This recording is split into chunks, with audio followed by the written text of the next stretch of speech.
शरीयत वाला जो मामला है और सनातन वाला जो मामला है उसने कितना प्रभावित किया, इसके ऊपर सब कुछ निकल कर आएगा। परिवर्तन की सुगबुगाहट तो थी, विशेष करके प्रत्याशी को लेकर का जो सबसे ज़्यादा मतलब लाभ उठाने वाला क्षेत्र हमारा मतलब अल्पसंख्यक वर्ग रहा है। जनता के अंदर मैंने जैसा बताया कि मुस्लिम क्षेत्र में भी ये विश्वास है कि विकास भारतीय जनता पार्टी करती है। उसके बाद में जो बस्तियां हैं, बस्तियां कांग्रेस की परंपरागत रूप से थी। अनुसूचित जाति की बस्ती यहाँ पे काफ़ी है। 5 नंबर में उन लोगों के बीच में जाके काम करा, उनका विश्वास जीता और धीरे धीरे करके 5 नंबर जो है वो भारतीय जनता पार्टी का बनता चला गया। मध्य प्रदेश की आर्थिक राजधानी कहलाने वाले इंदौर की सीटों पर सभी लोगों की निगाह है। वो सीटें खासतौर पर जो बीजेपी जीतती आई है, वहाँ पर अब क्या स्थिति बन रही है, इसको लेकर काफ़ी असमंजस है और लोगों की इच्छा भी है कि वो जानना चाहते हैं कि आखिर इन सीटों का होने क्या वाला है। उन्हीं एक सीट में से सीट है विधानसभा 5 की, जहाँ से महेंद्र हांडिया लगातार जीतते आ रहे थे। इस बार दोबारा उनका मुकाबला सत्यनारायण पटेल से हुआ है और इसी विषय पर चर्चा करने के लिए हमारे साथ मौजूद हैं इंदौर नगर निगम के पूर्व सभापति अजय सिंह नरूका जी, क्योंकि उनके पास विधानसभा 5 का काफ़ी हद तक प्रभार था और उनसे जानेंगे कि क्या वाकई इस बार महेंद्र हांडिया जीत रहे हैं, क्योंकि हमारी जो ग्राउंड रिपोर्ट है वो कहती है कि कहीं ना कहीं सत्यनारायण पटेल ज़्यादा मजबूत है। नरूका जी, स्वागत है आपका मृदुभाषी में। और इससे इनकार नहीं किया जा सकता कि विधानसभा 5 जो एक हॉट सीट बन गई किसी ज़माने में, यानी यहाँ से 15 साल पहले बात करें तो 5 नंबर का नाम आते ही कहा जाता था कि यहाँ से बीजेपी जीतेगी, लेकिन इस बार कुछ समीकरण बदले हुए नजर आ रहे हैं। देखिए, 5 नंबर की जो प्रकृति है, ऐसा नहीं है कि बीजेपी के लिए बहुत इजी है। और कालांतर में तो ये स्थिति थी कि हमारे पास में कोई कैंडिडेट नहीं होते तो हम सुरेश सेठ जो कांग्रेस से विद्रोही खड़े होते तो हम उनको सपोर्ट देते थे और ये आशा करते थे कि वो निर्दलीय जीत जाए, कांग्रेस को डैमेज करें और हमारा प्रभाव क्षेत्र यहाँ पे बढ़े। मैं उस समय से काम कर रहा हूँ और धीरे धीरे हम लगातार इस पर काम करते हुए आए। युवाओं को हमने जोड़ा, यहाँ पे लोगों का विश्वास जीता। 5 नंबर का विस्तार हुआ। पहले उसमें ग्रामीण क्षेत्र बहुत बड़ा था, वो हटे 110 गाँव, लेकिन शहरी क्षेत्र भी जुड़ गया। तो ये जब शुरुआती दौर से ही मध्य प्रदेश की सबसे बड़ी विधानसभा मतदाता की जनसंख्या के हिसाब से रही है। तो इसका जो स्वभाव था वो कांग्रेसी मानसिकता का था। बस्तियां बहुत थी और मुस्लिम क्षेत्र है, क्रिश्चियन लोग भी काफ़ी हैं यहाँ पे बड़े संख्या में, तो स्वभावगत रूप से वो कांग्रेस की वो रही है। लेकिन हमारा लगातार काम करना, अच्छे पार्षदों का निर्वाचित होकर आना और उन लोगों ने जनता के बीच में जाकर अपना विश्वास अर्जित करा। बड़े बड़े छत्रपों का ये गढ़ हुआ करता था यहाँ पे। सभी किसी भी आप नेता को ले लें कांग्रेस के, सबकी रूट जो थी इस कनाडिया रोड से जुड़ी हुई थी। चाहे वो राधा कृष्ण जी मालवीय हों, चाहे रामेश्वर जी पटेल हों, चाहे प्रेमचंद जी गुड्डू हो, चाहे जगदीश जी आंवले हों, किसी की भी नेता को आप ले लीजिए, रामचंद्र जी वर्मा हों, सबकी यहाँ पर ही मतलब सबकी कार्य क्षेत्र था ये। और उसके बीच में हम लोगों ने हमने इसको पल्लवित करा और युवाओं को हमने जोड़ा। हमारे व्यक्तित्व से, हमारी कार्यशैली से, भारतीय जनता पार्टी की कार्यशैली, सनातन धर्म के प्रति उसकी आस्था और उसके प्रति किए गए कार्य, ये सब मिलकर एक ऐसा। आपने कहा कि ये बस्तियों वाला इलाका था, पुरानी विधानसभा में कई गांव भी थे जिन्हें हटा दिए गए, तो क्या बीजेपी ये मानती है कि बस्ती वाला वोट कांग्रेस को ही मिलता है और हाई प्रोफाइल वोट होता है वो बीजेपी को मिलता है? यानी कि अब जो विकसित हुआ है विधानसभा 5, यहाँ पे बहुत सारी अच्छी कॉलोनीज हैं, ये पॉश कॉलोनीज बन गई हैं, तो वहाँ पर संभ्रांत परिवार के लोग रहते हैं, और क्या वो कमिटेड बीजेपी का वोट होता है? जी, ये माना जाता है और वाकई में है भी, उसमें कोई स्वीकार करने में कोई आपत्ति नहीं है। पढ़ा लिखा जो वर्ग था और वो बीजेपी को सपोर्ट देता था। एक ज़माने में तो बोला ही जाता था कि ठाकुर ब्राह्मणों की बनियों की पार्टी है। तो उसके बाद में जो बस्तियां हैं, बस्तियां कांग्रेस की परंपरागत रूप से थी। अनुसूचित जाति की बस्ती यहाँ पे काफ़ी है। 5 नंबर में उन लोगों के बीच में जाके काम करा, उनका विश्वास जीता और धीरे धीरे करके 5 नंबर जो है वो भारतीय जनता पार्टी का बनता चला गया। आपको क्या लगता है इस बार जो वोटिंग परसेंटेज है वो भी हाई है? जैसे आप बस्तियों का जिक्र कर रहे हैं, इसमें 2 बड़े बेल्ट ऐसे हैं जहाँ पर अल्पसंख्यक समुदाय यानी मुस्लिम समुदाय वहाँ पर रहता है, आज़ाद नगर और खजराना।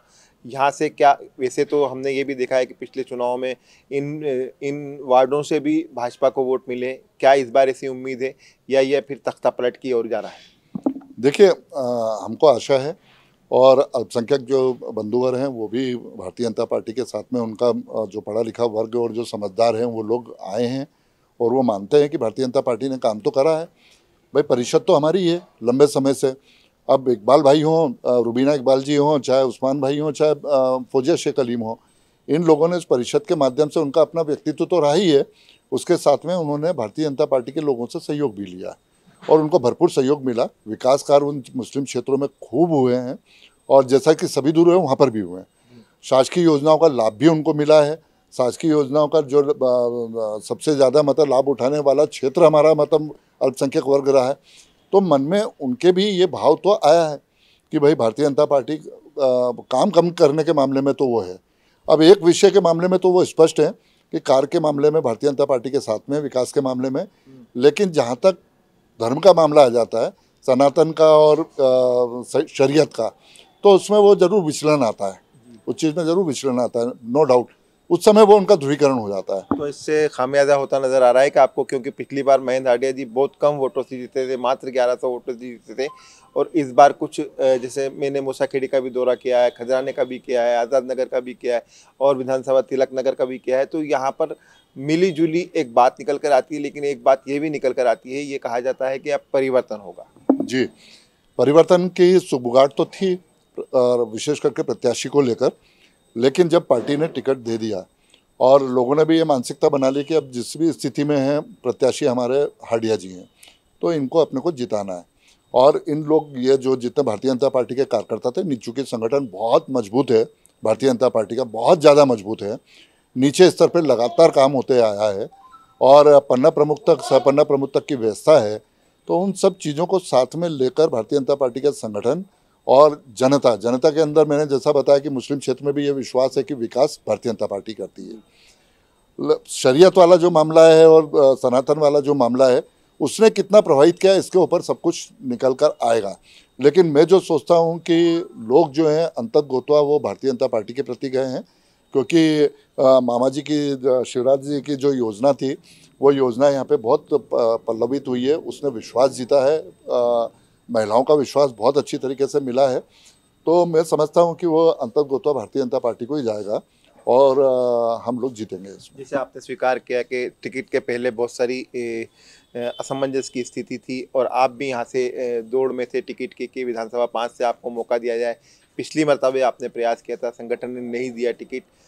यहाँ तक कि ये भी देखने में आया कि जब पार्षद की टिकट की बारी आई थी, तो आप जैसे कद्दावर नेता को नहीं दिया गया, दिलीप शर्मा जैसे लोगों को टिकट नहीं दिया गया, तो ये नाराज़गी, कितनी नाराज़गी थी? क्या आपने समर्थन किया है या अपनी नाराज़गी व्यक्त कर पार्टी को बताया कि हमारा 5 नंबर में इतना अमल दखल है? देखिए, हुआ तो गलत था, इसमें कोई डाउट नहीं, क्योंकि 17 पार्षद थे, 17 में वो पार्षद थे जो विपरीत परिस्थिति में भी महेंद्र हांडिया जी को 1133 वोटों से जिता के लाए थे। और इनके जब द्वारा किए गए कार्य, जैसे स्वच्छता का जो था, मेरे वार्ड से 2011 में हमने स्टार्ट किया था, घर घर से कचरा कलेक्शन का, 11 महीने तक चला और उसने फिर हाईकोर्ट का और प्रशासन का ध्यान अपनी ओर खींचा। और उसके बाद में भी जब मैं सभापति बना तो मैंने मेरे वार्ड से ही मतलब डोर टू डोर का स्टार्ट किया था। तो बहुत सारी चीज़ों का 5 नंबर जो है जनक है। और हमारी जो परिषद है इसके अंदर कद्दावर पार्षद थे सारे, तो 18 में से 17 पार्षद बदले। तो एक अंदर की साइड में जनता के अंदर भी उस विश्वास की कि काम करने वाले लोगों को घर बैठा दिया गया। तो ये एक जनता के बीच में भी एक आक्रोश तो आया, इसमें स्वीकार करने में कोई मतलब है ना वो नहीं होना चाहिए, कोताही नहीं होना चाहिए। ठीक है, हमारा ऊपर का जो वर्ग है, नेतृत्व जो है वो उसको देख नहीं पाए और समझ भी नहीं पाए, लेकिन उसका आज भी हमको और आगे भी चल के उसको हमको थोड़ा सा भुगतान तो करना पड़ेगा। नए लोग जो आते हैं, ये एक प्रक्रिया है, पुराने जाते हैं, नए आते हैं, लेकिन नए को जो परिवर्तन होता है वो ग्रेजुअली होता है, वो धीरे धीरे होता है, तो जिससे नए भी एकोमोडेट हो जाते हैं और नया नेतृत्व भी आ जाता है और पुराने भी अपने अनुभव का लाभ देके चले जाते हैं। आप जैसे नेता यदि नाराज़ हैं कहीं ना कहीं और आप जैसे नेताओं को दरगुजर किया गया है पार्षद के टिकट को लेकर, तो इससे कितना नुकसान हो सकता है? जैसे आपने बताया कि नए लोगों को मौका दिया जाए, आप लोगों का ग्राउंड था, लंबे समय से आप भी पार्षद थे, निगम सभापति थे, आपके पास पूरी स्टडी थी क्षेत्र की भी, वार्ड की भी, तो कितना नुकसान हो सकता है? देखिए, एक बात तो मैं स्वीकार करूंगा कि हमारा जो अनुभव था उस अनुभव का संगठन को भी लाभ लेना चाहिए था और पार्टी के नेतृत्वकर्ता को भी लाभ लेना चाहिए था, क्योंकि हम लोगों ने वहाँ पर अपनी आत्मा से काम किया हुआ है। हमें, मेरे पास में किसी भी प्रकार का कोई स्वार्थ नहीं, मैंने गाड़ी नहीं ली 7 साल तक, 5 साल MIC की और 2 साल मतलब है ना, जब प्रक्रिया में आया तो ही मैंने व्हीकल ली है। मैं साइकिल से जाता था। तो हम तो जन सेवा के भावने से यहाँ पे आए और उसी को लोगों ने स्वीकार भी करा, इसलिए लोगों का विश्वास भी था। तो उस विश्वास को इतनी जल्दी दरकिनार नहीं होना चाहिए था।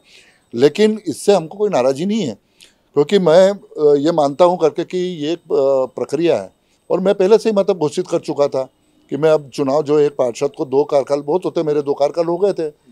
अब अतिरिक्त अगर कोई उसका लाभ लेना है तो आप हमारे लाभ को आप उसका फ़ायदा उठा सकते थे। तो जो मैं समझता हूँ कि यहाँ पे कमी रह गई है, उस चीज़ में चूक तो जरूर हुई है। आप ये मानते हैं कि ये चुनाव काफ़ी कशमकश का हो गया, क्योंकि जीत बहुत कम वोटों से हुई थी महेंद्र हाटिया जी की पिछली बार, और इस बार परिवर्तन की लहर जो डाटाज आ रहे हैं, जो सर्वेज आ रहे हैं, उसमें कांग्रेस को बढ़त बताई दे रही, तो नुकसान हो सकता है कि विधानसभा 5 में? नहीं, मैं नहीं मानता हूँ, क्योंकि 5 नंबर जो है ठीक है, हम परिवर्तन आया, नए का वो आए तो हम लोगों ने सहयोग नहीं दिया, ये वाली प्रक्रिया नहीं अपनाई। सहयोग हमारा पूरा है, क्योंकि वो रहेगा, उसको नए लोगों को भी तो हमको आगे लाना है ना।